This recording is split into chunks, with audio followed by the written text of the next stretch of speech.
Qui dit Carrare dit marbre blanc. Qui dit le marbre blanc dit Michel-Ange. Et c'est cela notre histoire. Une histoire qui dure probablement depuis plus de 2000 ans.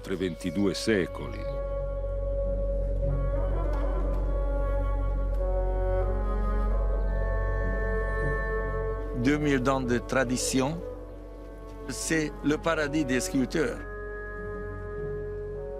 Toutes les montagnes que nous voyons là sont marbre. Toutes les taches qu'on voit dans la montagne sont des carrières par la neige.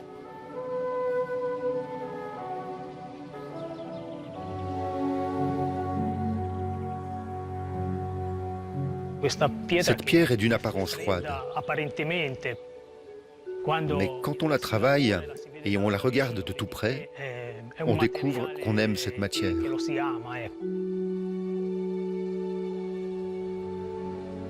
C'est une expérience unique qu'on doit faire au moins une fois dans la vie. De venir travailler la pierre ici, de venir connaître les montagnes, de venir toucher le marbre de Carrare.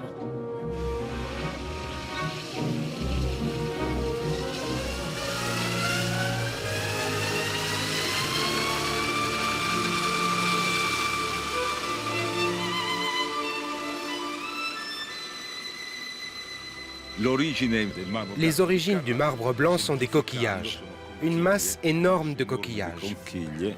Des températures et des pressions extrêmes ont compressé ces fossiles marins qui se sont par la suite complètement métamorphosés.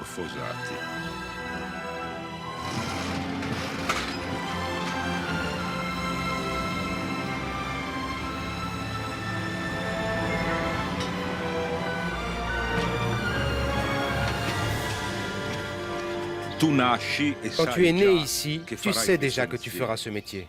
Je ne pourrais pas faire avocat, non, mais je savais que j'allais travailler dans la carrière. Parce que c'est ce qu'a fait mon père, mon grand-père, mon arrière-grand-père.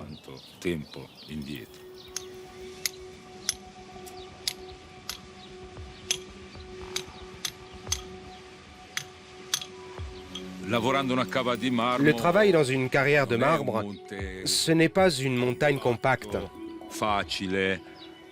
Si je la compare à notre fameux fromage italien, le parmesan, qu'on pourrait couper facilement en tranches.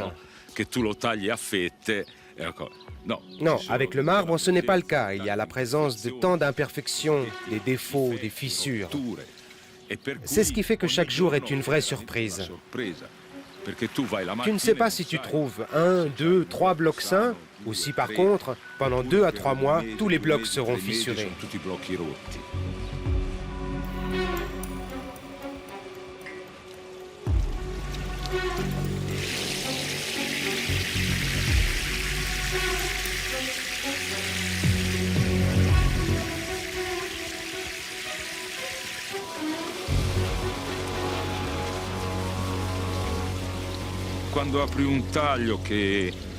Quand on coupe un bloc et on découvre que la pierre est saine et pure, alors on l'asperge avec de l'eau pour bien voir les impuretés de la pierre. À ce moment-là, j'ai la sensation presque sensuelle que je peux sentir le parfum de ce marbre. Quand on le touche, on le caresse, presque comme si c'était une belle femme ou un enfant.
Les sculpteurs de tout le monde arrivent ici, de Norvège à l'Australie, de Canada, États-Unis et même de Hongrie.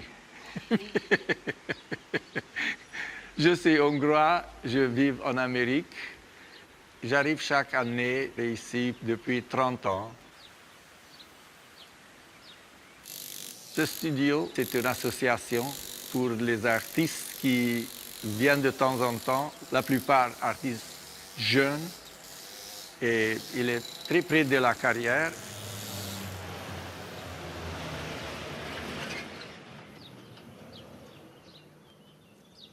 La sculpture se commence dans la carrière. Je veux ce bloc parce que la sculpture est déjà dans le bloc, je le vois.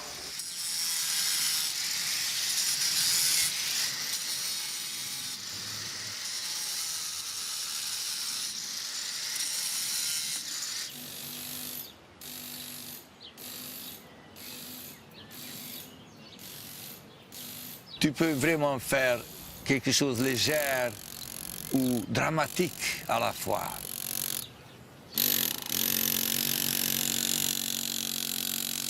Tout le spectre des sentiments. Le marbre est adaptable pour tous les sentiments exprimés par les artistes.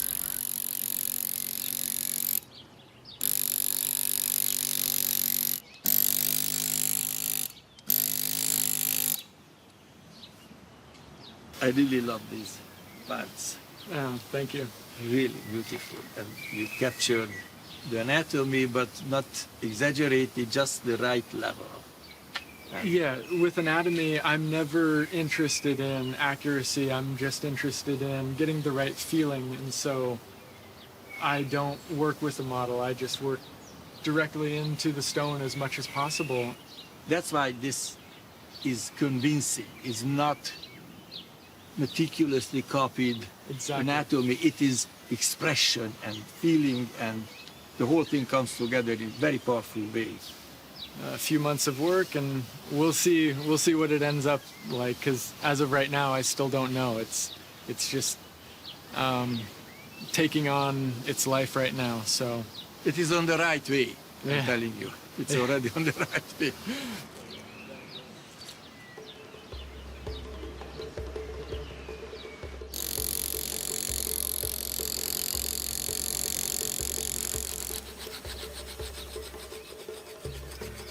Bien sûr, j'ai peur. Je suis impressionné. Mais quand je commence, je suis déterminé. Je veux communiquer et faire ce que je vois dans le bloc. Et alors, la peur disparaît. Je ne pense plus. Je suis seulement comme une transe.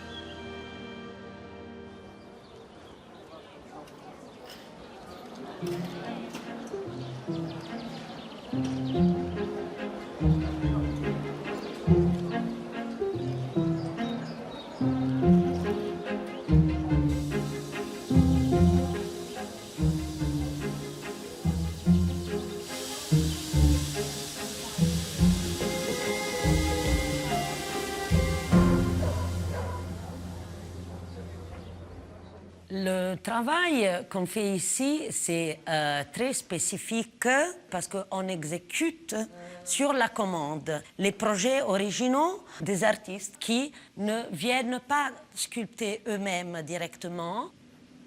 La façon la plus typique, c'est de consigner, de livrer une maquette en plâtre et qu'on peut agrandir dans toutes les échelles. Ecco, sì, normalmente noi chiediamo. Carlo Nicoli, mon ancêtre, a fondé cette entreprise en 1800 et il a travaillé pour la reine Victoire, le roi Alphonse XII d'Espagne. Et il était connu et apprécié dans le monde entier. Et de l'époque, c'était une sculpture naturellement très différente de la sculpture moderne qu'on fait aujourd'hui.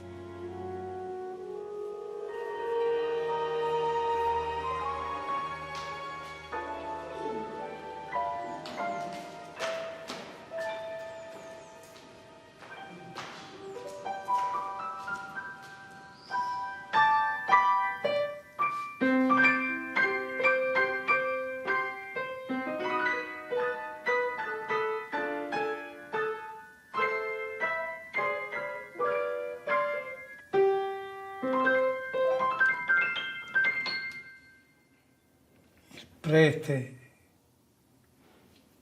che sta benedicendo anche lui la casa. Scenda, o Signore, sopra di noi, la nostra casa, i nostri cari, il nostro lavoro, il tuo bene, la tua benedizione. Noi ci conosciamo da tantissimo con Carlo, con la sua famiglia, e il mio augurio proprio di tanto bene, tanta speranza e di buona Pasqua. L'acqua benedetta, ricordo dell'acqua del battesimo, ci ha fatto il dono della fede, ci ha resi figli di Dio. Grazie. Ecco fa. I laboratori. Dopo, non aver furia. Notre mère ne voulait pas qu'on vienne à l'atelier, qu'on rentre, autant plus que c'est un lieu de travail. Les filles, en principe, ne doivent pas être au milieu du travail. Et il y avait de nouveaux artistes qui arrivaient. Moi, je me souviens, Louise Bourgeois venait voir ces sculptures qui étaient sexuelles. Et c'était interdit à la maison de venir voir le polissage de ces seins. Il y avait des formes avec plusieurs seins et dans un rose, un marbre rose très très bien poli. Et on était surprise par cette chose incroyable qui se passait dans l'atelier à ce moment-là.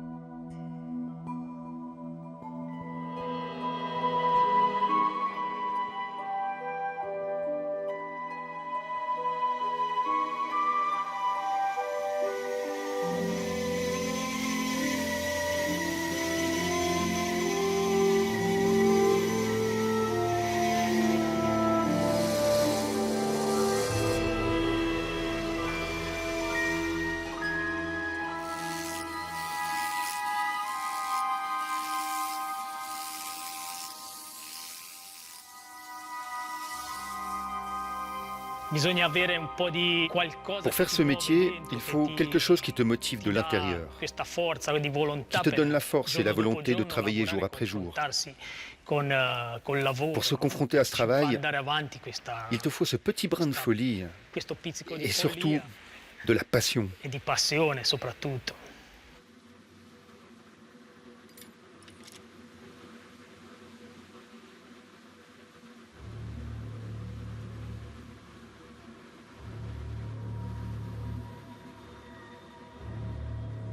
Cette technique repose sur la théorie de Thalès.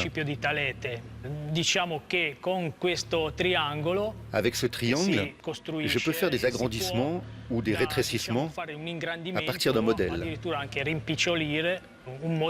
de manière à réaliser la sculpture à l'échelle souhaitée.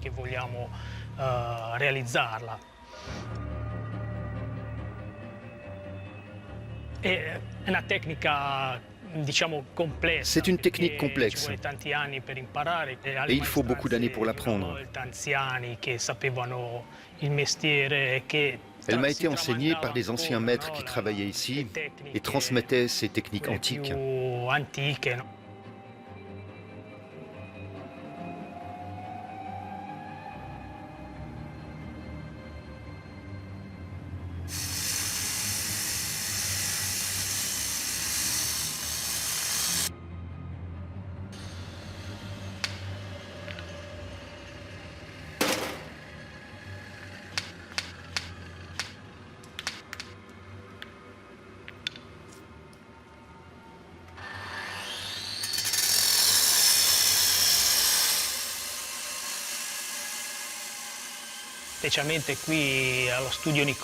Dans cet atelier Nicoli, il y a des personnes qui vivent et travaillent à Carrare. Il y a des Français, des Allemands, toutes les nationalités.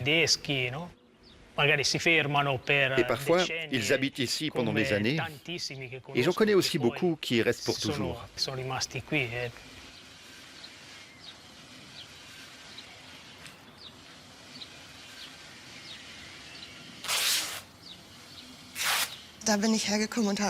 Quand je suis arrivée ici, dans l'atelier Nicoli, j'ai été submergée. Je n'avais jamais vu un tel endroit. Je viens d'une belle région d'Allemagne du Nord, où il ne se passe pas grand-chose. Il y a quelques tailleurs de pierre, mais ils ne font que des pierres tombales.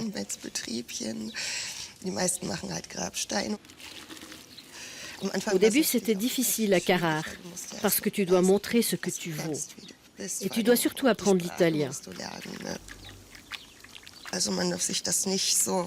Il ne faut pas s'imaginer que quand on arrive ici, on est accueilli à bras ouverts. Oui, on t'a attendu, viens travailler avec nous. Mais non. Il faut beaucoup de persévérance pendant des années pour se faire une place ici.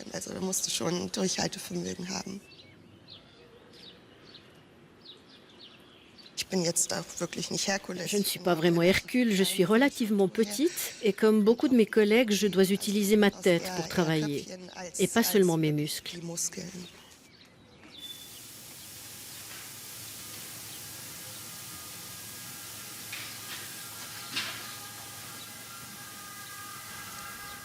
Quand je dois réaliser une copie exacte d'une œuvre existante, c'est juste un travail artisanal, mais avec une interprétation artistique. C'est-à-dire quand je travaille librement sur mes projets, la pierre est constituée d'imperfections, de fentes ou de veines. Donc je travaille avec ces éléments que la pierre peut m'offrir. Avec des commandes, ça ne marche pas comme ça. On cherche des pièces parfaites et il faut que ce soit tip-top.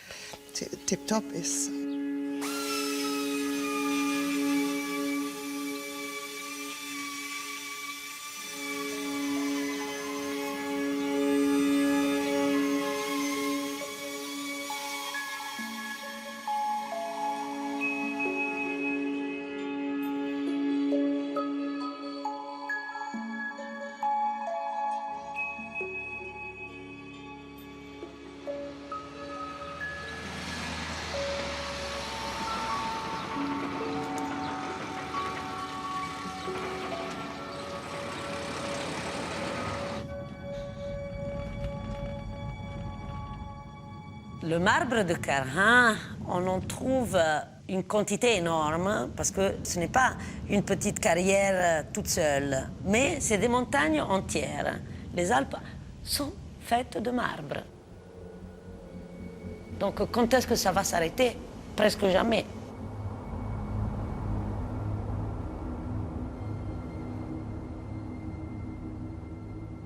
Les sommets des Alpes apuanes atteignent presque les 1900 mètres.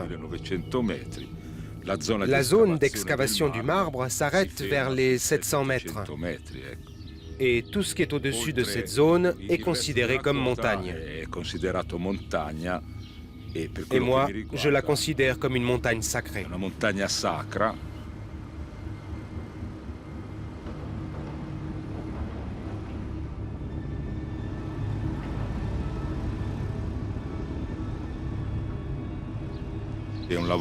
C'est un travail très dangereux qui exige beaucoup d'attention. Dans mon enfance, j'ai vu tellement d'accidents, des accidents souvent mortels. Et ça arrive encore aujourd'hui, parce que c'est un travail lourd, parce que l'unité de mesure dans notre travail, c'est la tonne. Les montagnes sont raides. Nous avons des parois en surplomb, bien connues chez les alpinistes. Et ça m'arrive parfois d'avoir des cauchemars. La montagne qui s'écroule, qui me tombe dessus, et je me retrouve enseveli. Ça, ce sont vraiment des moments horribles.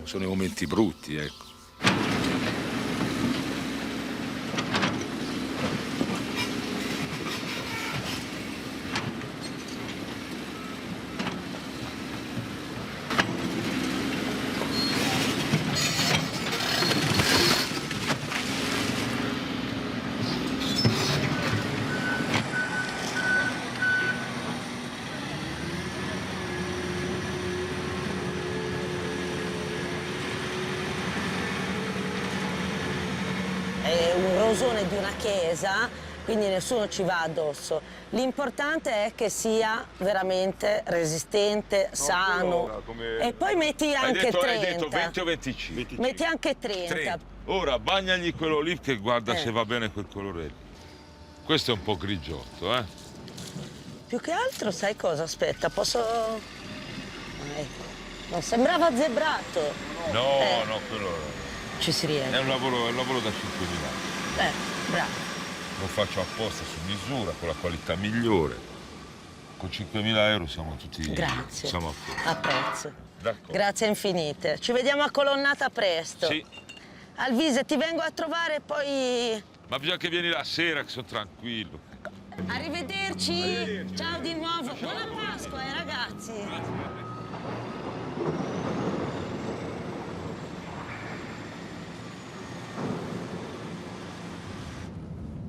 Mon défi, c'est d'inviter ces génies de l'art contemporain à faire des marbres. Alors, si on veut que le marbre fasse et s'adapte à notre contemporanéité, on doit prétendre que le marbre se porte de façon très différente par rapport au passé.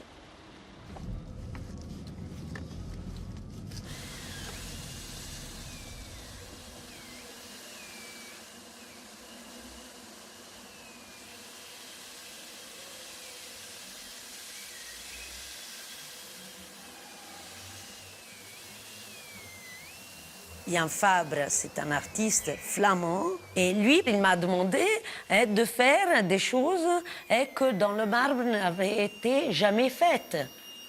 Et typiquement, le réalisme flamand est méticuleux, hyper détaillé.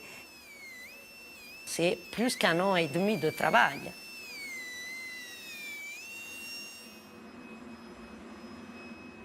Un homme qui est surpris dans l'acte de mesurer les nuages. Et donc, le maître est vers le ciel et orienté vers le ciel. C'est l'artiste même et l'art en général qui essaye, ce qui n'est pas possible, de mesurer l'infini.